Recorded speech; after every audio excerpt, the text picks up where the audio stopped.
Hello everyone, कैसे हैं आप लोग। तो this is lecture number 2 in the UPSC PYQ series. In the lecture number 1 we discussed about differential heating of land and sea, and through that we tried to understand the bending of isotherms. इस video में हम लोग एक ऐसा question discuss करने चल रहे हैं, 2025 का ही है ये भी, जिसमें अगर आप इधर देखोगे तो महाजनपद दिए हैं और लगेगा कि क्वेश्चन हिस्ट्री का है। अगर आप इधर देखोगे तो रिवर्स दी हैं, लगेगा क्वेश्चन ज्योग्राफी का है। So, what exactly is the examiner demanding from us? UPSC wants कि we should study the topics in integration with each other. एक दूसरे के साथ इंटीग्रेट करके पढ़िए। ऐसा ना हो कि जब आप हिस्ट्री पढ़ रहे हो तो ज्योग्राफी पे ध्यान ही ना जाए, जब आप ज्योग्राफी पढ़ रहे हो तो हिस्ट्री को समझें ही ना। जैसे नर्मदा नदी के बारे में पढ़ रहे हैं तो कम से कम ये पता हो कि यहाँ पर पुलकेशिन द्वितीय और हर्षवर्धन का युद्ध इसी तट पर हुआ था। जब आप बैटल ऑफ प्लासी पढ़ें तो वहाँ कौन सी नदी के तट पर यह युद्ध हो रहा है, उसको समझने का प्रयास करें। तो ये आपकी भगीरथी नदी है जो हुगली नाम से जानी जाती है। ठीक है, तो इस साइड में महाजनपद दिए हैं। अस्मक जो दक्षिण में है महाजनपद, वहां गोदावरी एकदम परफेक्ट आंसर दिया है। गोदावरी के साउथ में ये पूरा महाजनपद है, कृष्णा गोदावरी के बीच का। कंबोज आप ऐसे समझो कि एकदम नॉर्थ में, भारत के नॉर्थ वेस्ट में, कश्मीर का कुछ भाग आएगा कंबोज में और थोड़ा सा और नॉर्थ वेस्ट में, अभी मैप में दिखाऊंगा। अवंती ये उज्जैन के आसपास का क्षेत्र है। यहां से नर्मदा नदी का प्रवाह मानेंगे आप। नर्मदा, इसकी कैपिटल उज्जैनी, जहां आज उज्जैन है, वहां शिप्रा नदी है। कोसल ये एकदम सही दिया हुआ है, सरयू घाघरा नदी है, अभी यूपी में इसे सरयू कह रहे हैं। तो अयोध्या के आसपास का क्षेत्र श्रावस्ती, ये है कोसल। तो ये एकदम करेक्ट मार्क किया हुआ है। अस्मक एकदम करेक्ट मार्क किया हुआ है। कंबोज अगर आप देखो, मैं मैप बनाऊं तो ये वाला एरिया है मान लीजिए। तो अगर झेलम नदी बताता, वितस्ता दिया होता, वितस्ता झेलम, तो हम इसको टिक कर देते कि हाँ सही है। लेकिन ये जो विपास या विपासा नदी है ये और कुछ नहीं है, ये ब्यास है। सोचिए, एग्जामिनर ये भी आपसे एक्सपेक्ट कर रहा है कि इस रिवर का वैदिक नाम, यानी जो एंशिएंट इंडिया में जो नाम चल रहा था विपासा, वो आपको पता होना चाहिए। ठीक, तो कंबोज का इससे कनेक्शन नहीं है, बल्कि झेलम होता तो ठीक था, क्योंकि कंबोज ये जो राजौरी वाला क्षेत्र है आपका, वो वहां से झेलम, वो तो ठीक है।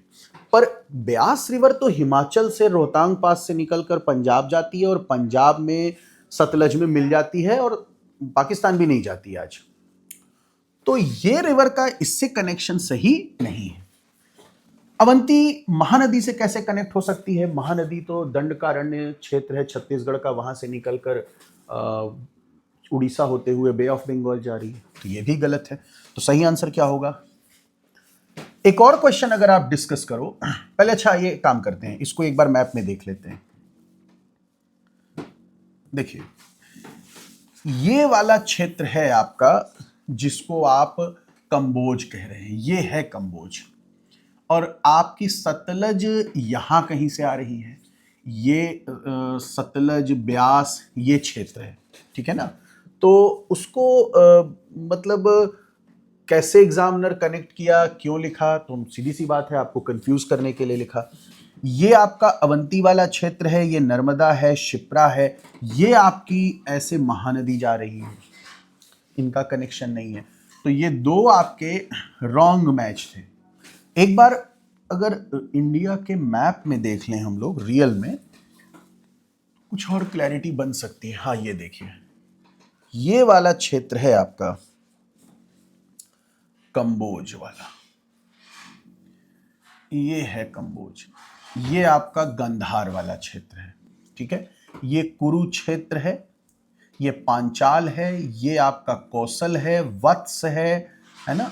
इधर आपका मल्ल है, ये अंग है, ये बंग है, यहां कहीं पर आपका अस्मक है ना, ये अवंती है। तो ध्यान रखिएगा, जब भी आप ज्योग्राफी पढ़ें तो थोड़ा सा कनेक्ट करें उसको रिवर्स के साथ। जैसे एनवायरनमेंट पढ़ रहे हैं मान लीजिए, तो सतपुरा पर 2 बायोस्फीयर रिजर्व्स हैं, सतपुरा की महादेव पहाड़ियों पर पंचमढ़ी है, सतपुरा की मैकाल पहाड़ियों पर अचानकमार अमरकंटक है।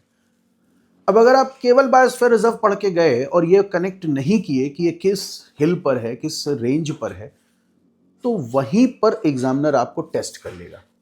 कई बार जब हम कोचिंग में पढ़ते हैं तो हम लोग क्या करते हैं कि हिस्ट्री की जब पढ़ाई कर रहे हो या जो हिस्ट्री का टीचर होगा, फैकल्टी होगा, वो अपना टॉपिक पढ़ाएगा, ज्योग्राफी वाला अपना पढ़ाएगा, और एग्जामिनर इस जगह से क्वेश्चन पूछेगा, वो लिंक करवाएगा आपसे।